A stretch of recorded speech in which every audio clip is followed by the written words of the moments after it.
طهارت کامل نماید و 2 رکعت نماز بگزارد و بگوید: خدایا، من به علم تو از تو طلب خیر می کنم و به قدرت تو از تو طلب قدرت می کنم و از تو می خواهم احسان بزرگت را.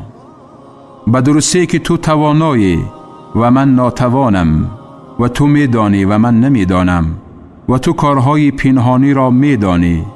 خدایا، اگر می دانی که این کار برای من در دین و دنیایم و عاقبتم در حال حاضر و آینده خیر است، پس آن را برایم میسر نما و سپس در آن کار برایم برکت عطا نما.